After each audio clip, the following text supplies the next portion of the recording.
Indonesia. Indonesia is a land of surprises, featuring the rich culture and arts of its people amidst the sunny beaches and cool mountains. Indonesia is a land of surprises. Indonesia နိုင်ငံนี้ is a land of surprises. အားသင့်ပွင့်နိုင်ငံတစ်ခုဖြစ်တယ်။ပြောပါလဲပြော အားသင့်ပွင့်နိုင်ငံတစ်ခုဖြစ်တယ် အားသင့်ပွင့်နိုင်ငံတစ်ခုဖြစ်တယ် featuring the rich culture and arts of its people. Its people so the people of Indonesia လို့ပြောတာ Indonesia ပြည်သူတွေရဲ့ rich ကျွယ်ဝသော culture and arts ယဉ်ကျေးမှုနဲ့အမှုပညာအဲ့တော့ Indonesia လူမျိုးတွေရဲ့ကျွယ်ဝသောယဉ်ကျေးမှုနဲ့အမှုပညာကို featuring ကဒီမှာပြသလေးရှိသောလို့ပြောနော်ပြသလေးရှိသောပြသလေးရှိ amidst the sunny beaches and cool mountains that to the ကမ်းခြေတွေနဲ့အေးမြတဲ့တောင်တန်းတွေရဲ့ကြားမှာ sunny beaches that to the ကမ်းခြေများနှင့် cool mountains အေးမြတဲ့တောင်တန်းတွေရဲ့ကြားမှာပြော that to the ဂျာမာအင်ဒိုနီးရှားလူမျိုးများဤပြောလေ အင်ဒိုနီးရှားလူမျိုးများဤ ကျွယ်ဝသောရည်ရည်မှုနဲ့အမှုပညာကိုပြသရရှိတဲ့အားသင့်ပွေနိုင်ငံတစ်နိုင်ငံပဲဖြစ်ပါတယ်ပေါင်းထည့်လိုက်မယ်လေဟုတ်လိုက်ပြီးတော့ဆို Indonesia is a land of surprises. Indonesia is a land of surprises. Featuring the rich culture and Featuring the rich culture and arts of its people. as of its people. Amidst the sunny beaches and cool mountains. Amidst the sunny beaches and cool mountains. Indonesia နိုင်ငံဆိုရင် Indonesia နိုင်ငံဆိုရင် တဲရူတဲ့ကမ်းခြေတွေနဲ့ သေလူတဲ့ကမ်းခြေတွေနဲ့ အေးမြတဲ့တောင်တန်းတွေရဲ့ကြားမှာ အင်းများတဲ့တောင်တန်းတွေရဲ့ကြားမှာ အင်ဒိုနီးရှားပြည်သူများ၏ အင်ဒိုနီးရှားပြည်သူများ၏ ကျွယ်ဝသောယဉ်ကျေးမှုနဲ့နုပညာကို ကျွယ်ဝသောရည်ရည်မှုနဲ့လူပညာကို ဖော်ထုတ်ပြသလေးရရှိတဲ့ တော်ပြလာလျက်ရှိရဲ့ အားသင့်ပွင့်နိုင်ငံတစ်နိုင်ငံဖြစ်ပါတယ် အားဖြင့်ဝင်နိုင်ငံတစ်နိုင်ငံဖြစ်ပါတယ် ရပါလားဟုတ်ကြည့်လားဟေး amidst ဂျာမာAMIDS amidst ဂျာမာရပြီလားပြောရရဆိုကွာ Indonesia is a land of surprises ပြော Indonesia is a land of surprises featuring the rich culture and all its people amidst the sunny beaches and cool mountains. Indonesia နိုင်ငံဆိုရင် Indonesia နိုင်ငံဆိုရင် တဲထူရတော့ဘယ်လိုလဲဒီလိုတောင်းလို့ရတဲ့ဂျာမာအင်ဒိုနီးရှားပြည်သူတွေရဲ့ရပါလေးရှိတဲ့ရပါလားပြော The volcanoes in Indonesia are among the most active in the world. Indonesia နိုင်ငံမှာရှိနေတဲ့မီးတောင်တွေကတဲ့ are among ကအပါအဝင်ဖြစ်တယ်လို့ပြောရတယ် The most active ဆိုတာအလှရှားဆုံးအတက်ကြွဆုံး in the world ကမ္ဘာမှာအဲ့မှာ the most active ရဲ့နောက်ကငါလည်းရှိက volcanoes ကပါပြီးသားမလို့ခြံထားတယ်လေတကယ်တမ်းကတော့အလှရှားဆုံးမီးတောင်များထဲမှာအပါအဝင်ဖြစ်တယ်သိလားကဘာအလှရှားဆုံးမီးတောင်များထဲမှာအပါအဝင်ဖြစ်တယ်ရလားပြောအဲ့ဒါပဲကွာ The volcanoes in Indonesia The volcano in Indonesia are among the most active in the world. are among the most active in the world. Indonesia နိုင်ငံရှိမီးတောင်တွေက Indonesia နိုင်ငံရှိမီးတောင်တွေက ကမ္ဘာအလှရှားဆုံးမီးတောင်တွေထဲမှာအပါအဝင်ဖြစ်ပါတယ် ဘာလို့ရှားဆုံးမီးတောင်တွေထဲမှာပါဝင်ဖြစ်ပါတယ် So the volcanoes in Indonesia The volcano in Indonesia are among the most active in the world. Indonesia နိုင်ငံမှာရှိတဲ့တောင်တွေကဘာလို့ရှားဆုံးမီးတောင်တွေထဲမှာပါဝင်နိုင် တပိုင်လုံးပြန်ဆိုပဲနားထောင်ပြီးကွာကူဆိုရမှာ Indonesia is a land of surprises featuring the rich culture and arts of its people amidst the sandy beaches and cool mountains. Indonesia နိုင်ငံဆိုလို့ရှိရင်သဲရူတဲ့ကမ်းခြေတွေနဲ့အေးမြတဲ့တောင်တန်းတွေရဲ့ကြားမှာ Indonesia ပြည်သူများဤကျွယ်ဝသောယဉ်ကျေးမှုနဲ့အမှုပညာကိုဖော်ထုတ်ပြသလည်းရှိတဲ့အားသင့်ပွင့်နိုင်ငံတစ်နိုင်ငံဖြစ်ပါတယ် The volcanoes in Indonesia are among the most active in the world. Indonesia နိုင်ငံမှာရှိတဲ့မီးတောင်တွေရာဆိုရင်ကမ္ဘာအလှရှားဆုံးမီးတောင်များထဲမှာအပါအဝင်ဖြစ်ပါတယ်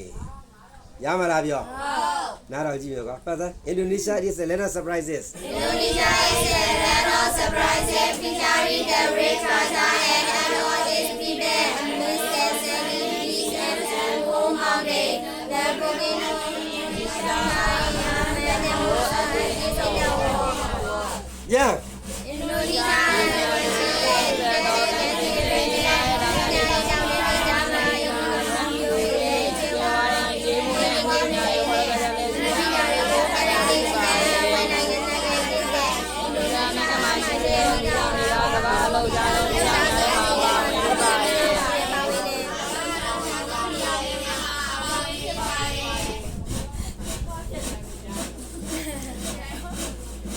တို့တန်ငါမရဘူးဘာလို့အဲ့လောက်ညီညီညာညာပြန်ရတာတော့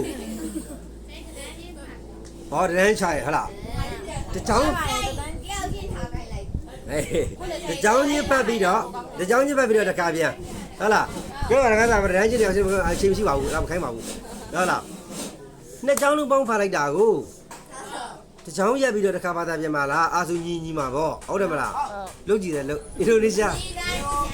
လုတ်ကြည့်ပါအင်ဒိုနီးရှားရဲ့ Selena surprises ကဘာဖတ်ပါအင်ဒိုနီးရှားရဲ့ surprises Rich Culture and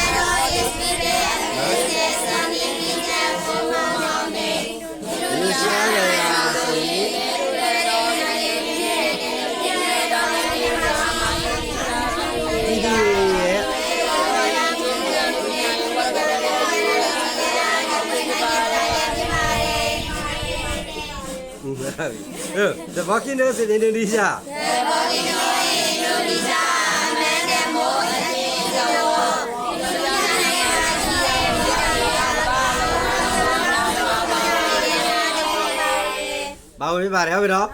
Jakarta, the capital of Indonesia on the northern coast of Java, is a place, Jakarta, where industries like textile, chemicals, plastic, etc. are concentrated. Jakarta, the capital of Indonesia. Indonesia နိုင်ငံရဲ့မြို့တော် Jakarta. ပြောပါလေပြော Indonesia နိုင်ငံရဲ့မြို့တော် Jakarta. ဟုတ်ပြီ on the northern coast of Java. Java ကျွန်းနောက်မြောက်ကမ်းရိုးတန်းပေါ်ရှိပါလေပြော Java ကျွန်းနောက်မြောက်ကမ်းရိုးတန်းပေါ်ရှိ ပေါင်းပြန်တယ် Java ကျွန်းနောက်မြောက်ကမ်းရိုးတန်းပေါ်ရှိ Java ကျွန်းနောက်မြောက်ကမ်းရိုးတန်းပေါ်ရှိ Indonesia နိုင်ငံရဲ့မြို့တော် Jakarta. ဟုတ်တယ် Jakarta ဆိုရင်တဲ့ it's a place နေရာတရာဖြစ်ပါတယ်တဲ့ where industries စက်မှုလုပ်ငန်းတွေ like ကဲ့သို့သော textile chemicals plastic ချီမြင်တဲ့အထည်လိပ်စက်ရုံတွေဓာတုစက်ရုံတွေ plastic စက်ရုံတွေကဲ့သို့သောလိုက်တော့စက်မှုလုပ်ငန်းများ industry ပဲနော်အဲ့ဒါပြီးမှ are concentrated နဲ့ where နဲ့ပါစုဝေးတည်ရှိရာ is a place နေရာတစ်ခုဖြစ်ပါတယ်ရပါလားပြောကြည့်လားချီမင်းနဲ့အထည်လေးစက်ရုံတွေ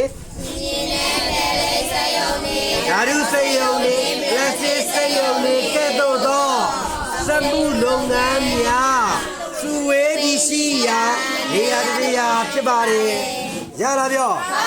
အဲ့ဒီမှာစုဝေးတည်ရှိရာနေရာတစ်ရာက is a place where ပြောတာစုဝေးတည်ရှိရာဆို concentrate ဟုတ်ပြီလား are concentrated ရပြီနော်ဒါဆိုလိုက်တော့ကွာနော် Jakarta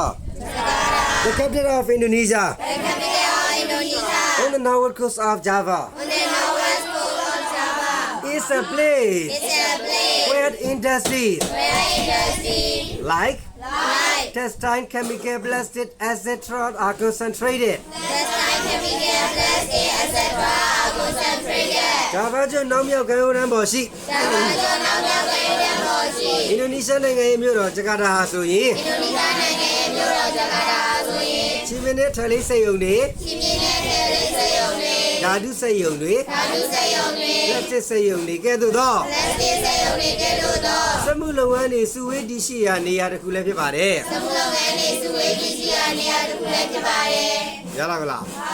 ဆိုကြည့်တော့ဂျကာတာ the capital of Indonesia Jakarta, the capital of Indonesia, on the northwest coast of Java, is a place where industries like textile, chemical, plastic, etc. are concentrated.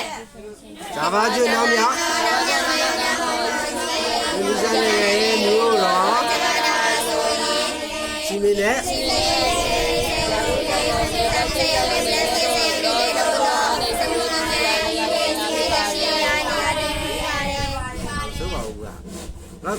ဟုတ်တယ်မလား Borobudur in Java is a mass visit attraction ကဲ Java ကျွန်းမှာရှိတဲ့ Borobudur မြို့ဟုတ်ပြီနော် Java ကျွန်းမှာရှိတဲ့ Borobudur ဆိုရင် mass visit သွားရမယ့်နေရာ mass visit attraction သွားရမယ့်တော့ဆွဲဆောင်မှုတွေတခုဖြစ်တယ်ဒါ because ဘာကြောင့်လဲဆိုတော့ it is the world's biggest Buddhist temple အဲ့ Borobudur ဆိုတာတဲ့ what biggest Buddhist temple ကမ္ဘာအကြီးဆုံးဗုဒ္ဓဘာသာဘုရားကျောင်းပြောပါလေပြော ကမ္ဘာအကြီးဆုံးဗုဒ္ဓဘာသာဘုရားကျောင်း ကမ္ဘာအကြီးဆုံးဗုဒ္ဓဘာသာဘုရားကျောင်းဖြစ်တယ်တဲ့ပြီးတော့ Jakarta ကသတ်မှတ်ထားသေးတာ as one of the top UNESCO World Heritage Site တော့ UNESCO World Heritage Site UNESCO ကမ္ဘာအမွေအနှစ်ထိပ်တန်းစာရင်းဝင်ဟုတ်လား UNESCO ကမ္ဘာအမွေအနှစ်ထိပ်တန်းစာရင်းဝင်လဲအဖြစ်လဲသတ်မှတ်ထားပါတယ်နေရာတစ်ခုဖြစ်လဲသတ်မှတ်ထားပါတယ်ရမလားပြန်ပြောမယ်နားထောင် Borobudur in Java is a must visit attraction because it is the world's biggest Buddhist temple and regarded as one of the top UNESCO World Heritage Sites. Java မှာရှိတဲ့ Borobudur ဆိုလို့ရှိရင်သွားကိုသွားရမယ်ဆွဲဆောင်မှုတွေကတစ်ခုဖြစ်ပါတယ်။ဘာကြောင့်လဲဆိုတော့၎င်းကကမ္ဘာအကြီးဆုံးဗုဒ္ဓဘာသာတရားကြောင့်ဖြစ်ပြီးတော့ UNESCO ကမ္ဘာအမွေအနှစ်ထိပ်တန်းစာရင်းဝင်တစ်ခုဖြစ်သတ်မှတ်ထားသောကြောင့်လည်းပဲဖြစ်ပါတယ်။ရလား။ရလည်းပဲလိုက်စုကြည့်ပါဆရာဒီနေ့တော့ထူးဆန်းချပေးနေတယ်။နောက်လိုက်စို့ Borobudur in Java is a must visit attraction because it is the world's biggest Buddhist temple and regarded as one of the top UNESCO World Heritage Sites. ဒါပါချင်းမှာရှိတဲ့ Borobudur ဆိုရင်အလဲပတ်တော်ကိုသွားမယ်ဆွဲဆောင်မှုတစ်ခုပဲဖြစ်ပါတယ်။ဘာကြောင့်လဲဆိုတော့၎င်းကကမ္ဘာအကြီးဆုံးဗုဒ္ဓဘာသာဘုရားကျောင်းဖြစ်ပြီး UNESCO ကမ္ဘာအမွေအနှစ်ထိပ်တန်းစာရင်းဝင်တစ်ခုအဖြစ်သတ်မှတ်ထားသောကြောင့်ဖြစ်ပါတယ်။စင်ဒီတော့ကလား။ဘာကြောင့် Borobudur in Java is a must visit attraction. Because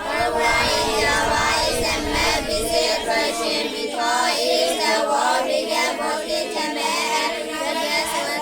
of the top UNESCO World Heritage Sites.